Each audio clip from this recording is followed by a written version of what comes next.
biasanya kalau lagi senggang kayak hari ini biasanya lagi santai, emang biasa lagi nongkrong di kafe atau seperti apa sih kalau gitu? Sebenarnya aku tipikal itu orang rumahan, jarang banget nongkrong. Tapi di beberapa waktu senggang, ada kalanya memang aku orangnya demen keluar gitu. Cari satu tempat kayak semacam coffee shop atau apapun itu, tapi yang agak tenang, yang nggak terlalu rame gitu. Karena kadang-kadang di situ apa ya kayak semacam untuk merefresh pikiran sekalian cari ide gitu loh, mau ngapain ya gitu. Maksudnya apa yang saat itu aku lagi kerjain gitu, either aku lagi apa ya bikin lagu kah gitu, atau lagi nulis syair kah, atau mikirin konsep album berikutnya apa ya gitu. Jadi lebih untuk refresh aja sih sebenarnya gitu. Tapi emang biasanya kalau kayak ini biasanya mungkin inspirasi kayak lagu itu biasanya dari kayak nongkrong kayak tadi atau seperti apa sih? Eh, banyak banyak sumbernya. Jadi ada kadang kalau lagi ngobrol sama temen gitu kayak keidean gitu denger cerita dia gitu. Atau kadang-kadang apa yang lagi rame di sosial media ini apa ya gitu. Tapi lebih banyak sih sebenarnya apa ya pengalaman pribadi gitu atau apa yang aku lagi rasain gitu. Dan paling sering sebenarnya timbulnya itu di kamar mandi justru gitu. Kalau lagi di kamar mandi itu kan kecenderungan orang itu kan demen bersenandung segala macam. Karena di saat itu memang apa ya, itu momen me time banget gitu loh yang otak mungkin lagi seger, badan kena air gitu. Jadi kita nyanyi tuh nggak ada beban. Mungkin di situ aku kayak dapat ide, banyak dapat ide-ide dari situ sebenarnya. Dan salah satu juga selain nongkrong seperti tadi, udah terbiasa baca buku juga atau emang untuk buku-bukunya khusus? Aku sebenarnya bisa dibilang sebenarnya nggak terlalu suka baca buku, tapi tertentu yang aku baca gitu. Sesuatu yang sifatnya mungkin lebih apa ya, eh, memotivasi gitu untuk aku menjalani hidup gitu. Hal-hal yang bisa memberikan kesadaran buat diri aku gitu apa gitu. Jadi bukan bukan sekedar buku-buku yang apa ya untuk memanjakan perasaan dan pikiran dan sebagainya, nggak kayak gitu. Tapi aku segala sesuatu yang aku kerjain tuh apa yang aku tonton, apa yang aku baca itu pasti sesuatu yang menghibur menghibur aku gitu. Yang bisa bikin aku senyum atau yang bisa bikin aku apa maksudnya bisa timbul ide gitu untuk membuat sesuatu gitu. Nah, salah satunya sebenarnya aku tuh demen banget ya ngoleksi ngoleksi komik gitu. Nah, itu kebiasaan aku dari kecil gitu, tepatnya dari SMP sih. Jadi aku suka banget komik Jepang.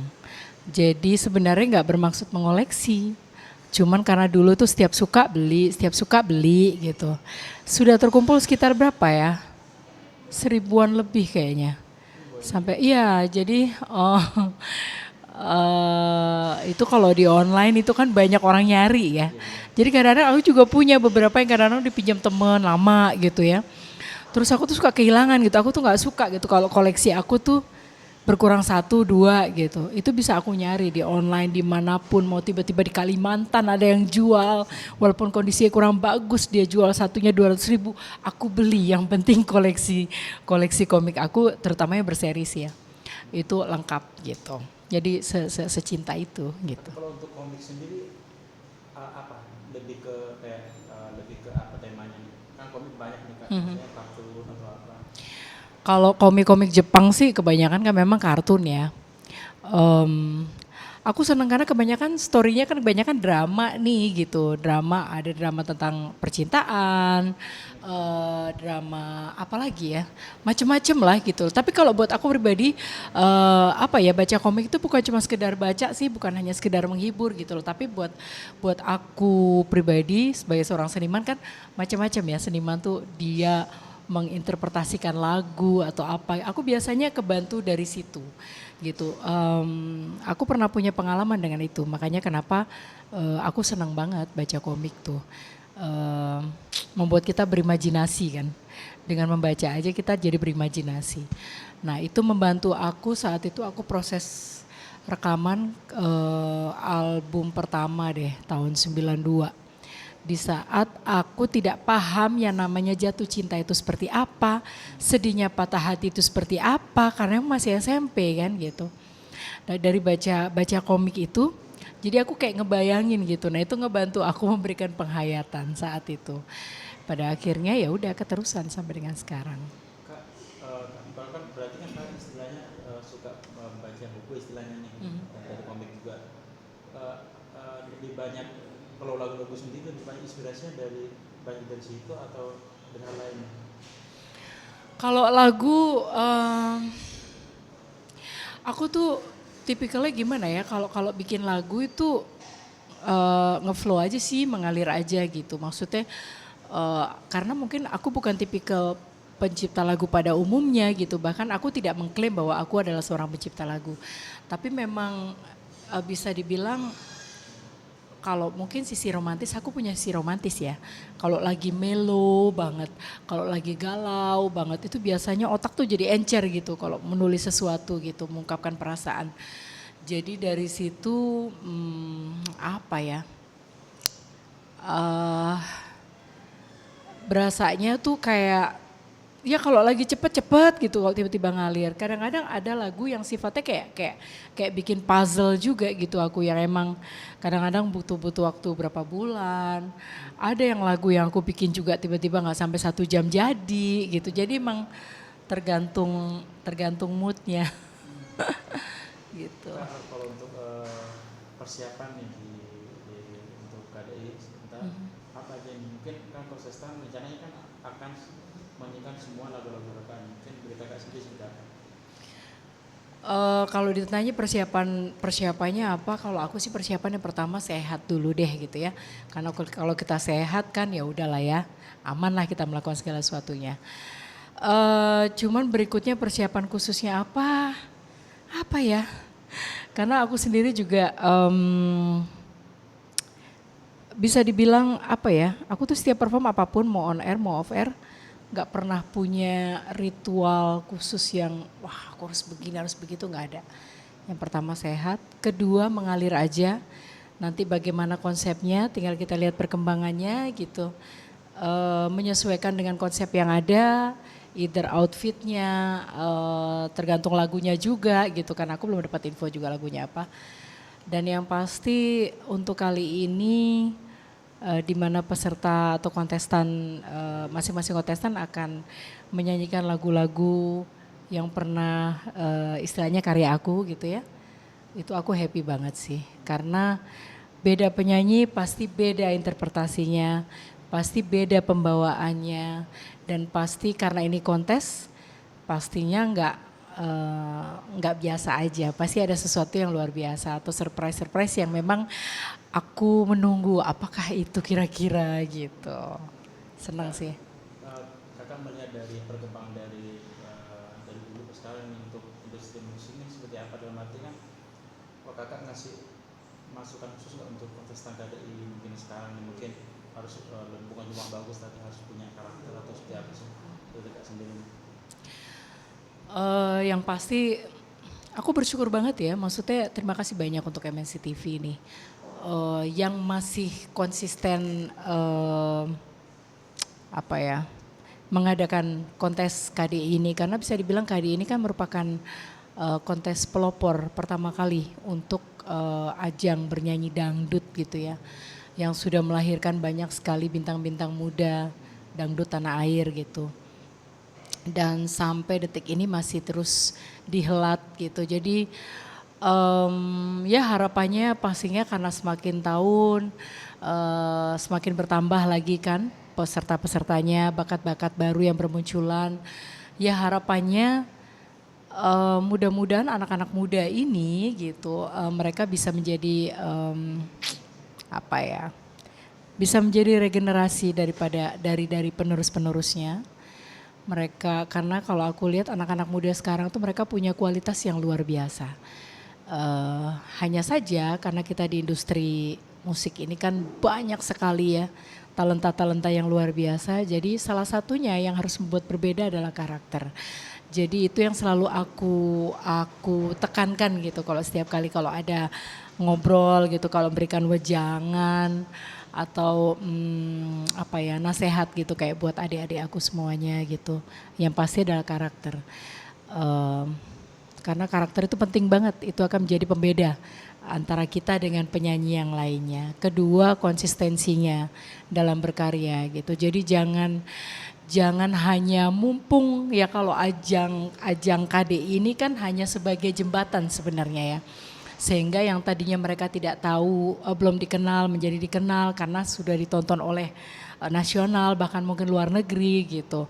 Nah dari situ setelah dari situ sebenarnya perjuangannya kan gitu loh, mau ngapain gitu. Jadi mudah-mudahan ya tidak hanya berhenti di sebatas ajang ini, tapi biarlah itu menjadi ajang ini menjadi tempaan buat mereka untuk menguatkan karakternya, memperkuat benderanya dia nanti ke depan nih sebagai penyanyi, mau jadi penyanyi yang seperti apa gitu, melalui karya-karyanya yang akan datang gitu sih. Rencananya kan untuk Kristal sendiri kan kakak dengan Ayah Mansur nih. Mungkin pernah nggak ada mungkin dari itu entah mungkin kalian collab bareng di panggung atau seperti apa? Kalau sama Ayah Mansur ini kan udah beberapa kali ya. Biasanya sih kita suka ada collab gitu. Biasanya either duet. Yang terakhir kita trio sama Umi Elvi waktu itu sama Ayah Mansur. Jadi yang pasti sih aku seneng sih. Bisa jadi berikutnya akan ada collab lagi. Tapi sejauh ini aku belum tahu apa. Jadi biasanya sih menyanyikan lagu-lagu beliau ya gitu, karena lagu-lagu Ayah itu kan sangat sangat familiar banget gitu. Gitu. Jadi dan asik buat dinyanyiin. Tapi biasanya kalau untuk konsepnya seperti apa, biasanya kita selalu on the spot di sana gitu baru menyesuaikan gitu. Dan itu langsung nyambung, maksudnya karena udah lama, karena langsung nyambung aja meskipun. Nah, karena kebetulan, nah itulah ya kelebihan dan keunggulan dari penyanyi-penyanyi lama. Aku ini kan salah satu penyanyi lama sebenarnya ya. Jadi kalau sama Ayah Mansur tuh kan memang sudah sering gitu. Jadi sudah tahu karakter Ayah tuh seperti apa, lagu-lagu beliau seperti apa. Dan aku cukup memahami karya-karya dari senior aku gitu. Jadi selebihnya kalau memang tiba-tiba harus didaulat, oh collab Kak, lagu ini begini gitu. Jadi kayaknya udah ngeblend gitu aja gitu. Jadi dan duet kalau enaknya duet sama senior apalagi penyanyi lama itu, waduh. Udah paling gampang banget gitu untuk kita ngeblend karena memang nyawanya sama gitu. Karena bisa dibilang kita satu frekuensi gitu. Kakak kan lumayan lama di musik Indonesia. Mungkin kalau dari kak sendiri, gimana caranya menjaga eksistensi dari dulu ke sekarang? Padahal banyak yang baru juga. Mungkin dari kak mungkin apa sih yang membuat apa sering harus update terus Ya. karya baru atau sudah? Menjaga eksistensi, kalau ditanya aku pribadi, pertama harus tetap menjaga kualitas. Suara terutama ya, karena penyanyi asetnya adalah suara. Jadi menjaga kualitas suara dengan cukup istirahat ya, mungkin makanan-makanan yang pastinya menyehatkan, yang bisa menutrisi, olahraga sudah pasti, selebihnya apa ya? Oh, paling penting berkarya. Karena kadang-kadang penyanyi mau suaranya sebagus apapun, kalau dia nggak punya karya, akan tergerus, akan ketinggalan dengan yang lain-lain, gitu. Jadi bukan hanya kualitas vokal yang dijaga, tapi juga karyanya. Sebisa mungkin setiap tahun tuh harus selalu ada karya. Kalau belum bisa album, it's okay. Yang penting minimal single gitu. Sorry, jadi minimal single. Jadi karena dari situ setidaknya, karena fans kita kan bukan hanya dari kalangan yang seumuran kita gitu. Musik itu kan terus berjalan ya, ke depan berkembang terus. Begitu banyak anak-anak muda juga yang sekarang juga menggemari musik yang belum tentu tahu yang lama-lama ini. Nah yang lama-lama ini untuk bisa dikenal dengan yang baru ya harus mengeluarkan sesuatu yang baru sehingga mereka juga notice gitu. Makanya kualitas, menjaga kualitas dan konsisten berkarya itu penting banget sih. Kalau kakak sendiri melihat kontestan KDI yang tahun ini mungkin ada nggak dari kakak mungkin kayaknya ini punya karakter deh atau kayaknya ini masih belum atau suatu pandangan mungkin yang kakak lihat? Kalau untuk tahun ini untuk kontestan KDI ya, jujur aku belum memahami banget satu demi satu. Beda hal dengan kalau seandainya aku terlibat di sana atau aku as a judges gitu ya mungkin ya, jadi tahu perkembangannya gitu. Siapa-siapa yang punya kans mungkin untuk wah ke depan oke nih, oh yang ini kurang ini. Karena biasanya kan aku hanya sebagai juri tamu yang saat itu kebetulan siapa yang perform. Tapi ada satu sebenarnya yang menarik perhatian aku itu adalah kalau nggak salah namanya Husen. Husen ya kalau nggak salah Husen dari Medan apa kalau nggak salah gitu. Yang saat ini ada di kontes KDI tahun ini. Menurutku dia punya karakter yang unik. Dia punya kualitas vokal yang bisa dibilang tidak semua penyanyi bisa seperti dia gitu ya. Dia punya cengkok yang oke banget gitu menurutku. Apalagi kalau dia nyanyi lagu-lagu India. Tapi lagi-lagi kembali ya, maksudnya sejauh mana perkembangannya ya tergantung sejauh mana effortnya mereka juga untuk bisa memberikan yang terbaik dan bertahan di kontes KDI ini. Tapi aku yakin banget bahwa KDI kan punya juri-juri yang kompeten gitu, yang memang oke di bidangnya gitu ya. Jadi mereka juga pasti sudah sangat selektif memilih. Pastinya yang lolos adalah yang terbaik. Nah tinggal yang terbaik-terbaik ini akan menjadi yang terbaik-terbaik lagi. Nah itulah kita lihat ya pasti kualitasnya pastinya terus bertambah sih. Kalau industri musik udah berapa tahun di tahun 2023 udah berjalan berapa tahun? Aku tuh mulai kalau di nyanyi ya, aku dari umur 5 tahun udah nyanyi dari panggung ke panggung.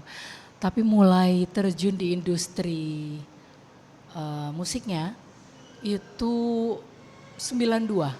92 dengan sekarang kurang lebih mungkin sekitar 31 tahun ya. 31 tahun. Berarti istilahnya lumayan lama ya kak ya. Nah. Dan juga udah berapa istilahnya piala yang kakak dapatkan dan juga kemarin kan juga baru dapat piala. Iya, iya. Itu gimana kak? Pencapaianku sebenarnya dalam sebuah karya itu tidak ditentukan dari berapa banyak piala yang aku dapat. Pencapaianku adalah ketika lagu itu bisa sampai kepada pendengarnya dan mereka cinta gitu. Itu aku happy banget. Piala itu jatuhnya bonus ya kalau buat aku. Kalau ditanya berapa piala, dulu untuk anugerah Dangdut Indonesia, aku sudah ada beberapa piala ya. Aku lupa tahun-tahunnya. Itu sebagai penyanyi solo paling soulful terbaik. Terus ada artis dangdut terbaik. Untuk anugerah musik Indonesia juga AMI Awards kalau nggak salah tahun 2011 sebagai artis dangdut kontemporer terbaik. Ada beberapa cukup banyak. Dan yang terakhir kemarin yang benar-benar nggak expect gitu, aku dapat solo Melayu terbaik gitu untuk anugerah musik Indonesia. Kalau kita lihat kan perfect dan sesuatu berkarir udah cukup lama. Mungkin dari kak sendiri mungkin ada nggak yang pengen ada yang belum kecapai nih atau apa nih di industri entertainment atau udah kecapai semua nih?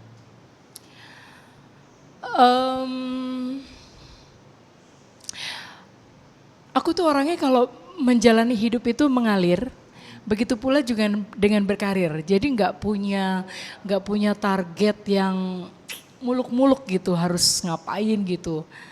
Jadi yang aku jalani sejauh ini tuh kayak aku bisa terus berkarya, masih diberikan kesehatan aja aku udah happy banget. Cuman kalau ditanya keinginan apa yang belum tercapai, aku mungkin pengen bikin mini konser. Mini konser, aku nggak suka, bukan nggak suka ya. Mungkin kalau sifatnya yang besar, itu pasti butuh persiapan yang besar. Untuk tipikal aku yang orangnya sebenarnya introvert, aku tuh sebenarnya lebih senang konsep yang mini konser, di mana penontonnya tidak terlalu banyak, tapi di mana di dalamnya hanya orang-orang yang memang paham dengan karakter aku, yang suka dengan karya-karya aku gitu, yang memang lebih lebih intimate gitu ya. Mungkin someday ya, someday rencana sih pengen pengen pengen bikin mini konser itu, gitu yang melibatkan orang-orang yang memang ya seperti yang aku sebutkan tadi, gitu. Apalagi selebihnya ya, masih yang itu aja sih. Komunikasi mungkin mau tahun pengennya kakak nih mau tahun depan atau seperti apa sih? Apa gimana? Mau pengen tahun depan mini konsernya Oh tersebut. mini konser Dan ya. kan biasanya ada penyanyi teman-teman mungkin pengennya siapa sih untuk kakak sendiri?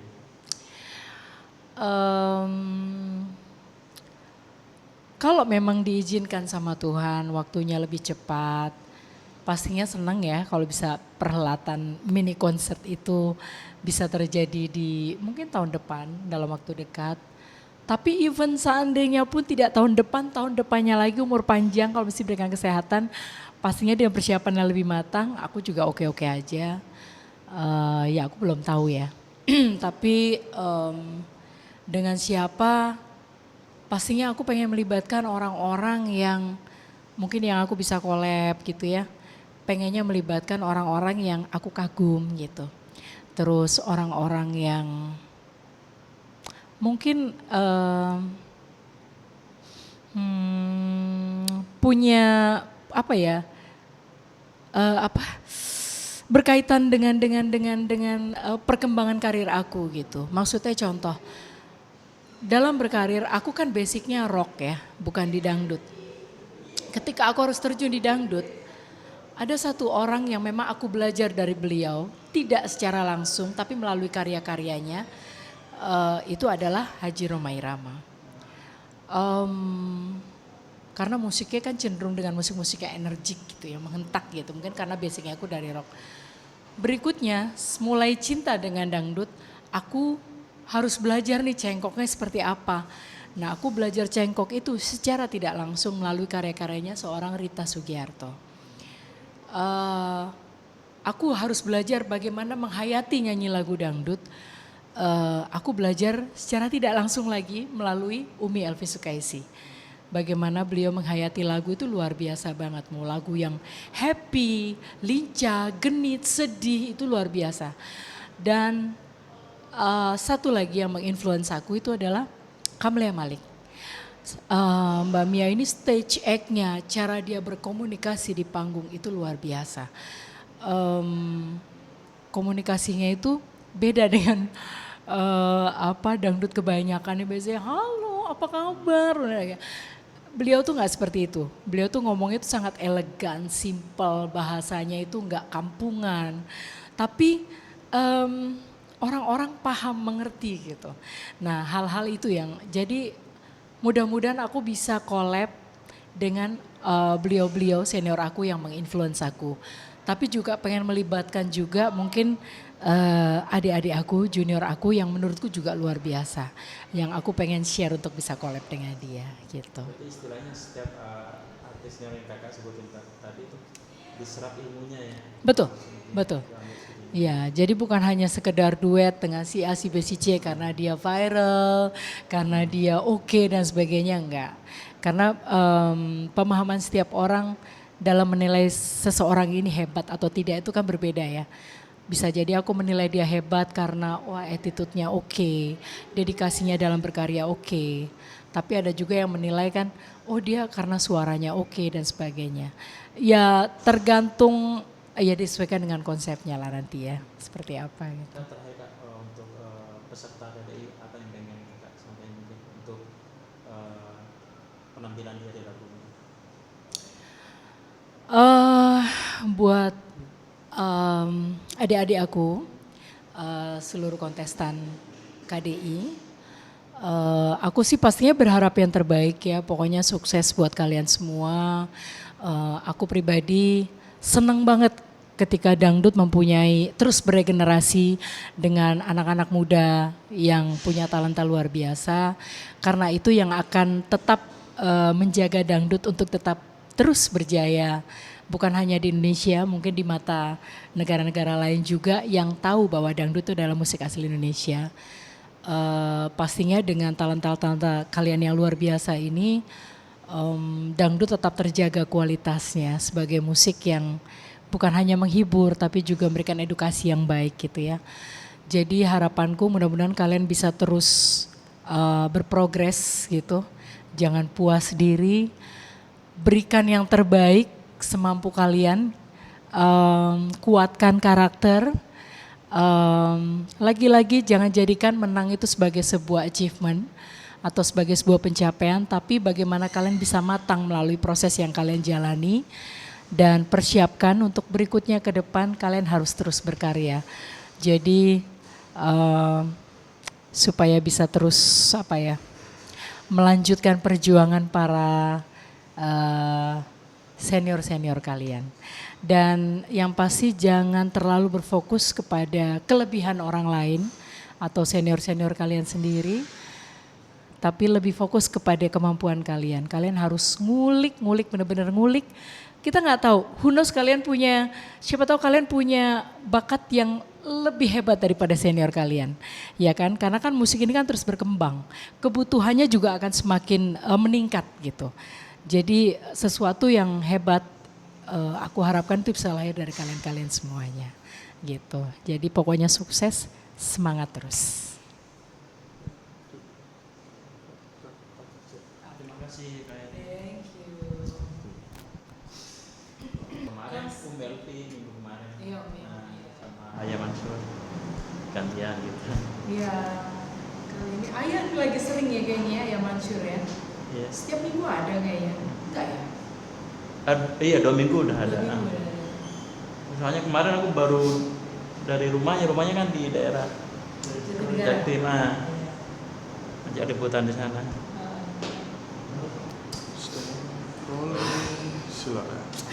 Pemirsa, terima kasih banyak ya udah ngikutin kegiatan aku hari ini. Yang sebenarnya dibilang nggak terlalu sibuk, ini kegiatannya santai banget. Tapi terima kasih.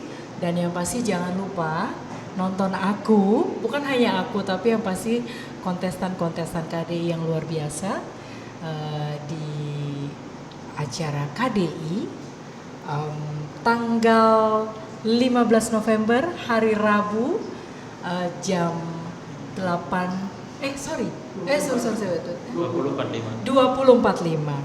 jam 20.45 hanya di MNC TV ya. Nonton KDI. Sampai ketemu di sana. Thank you. Sampai ketemu lagi. Bye.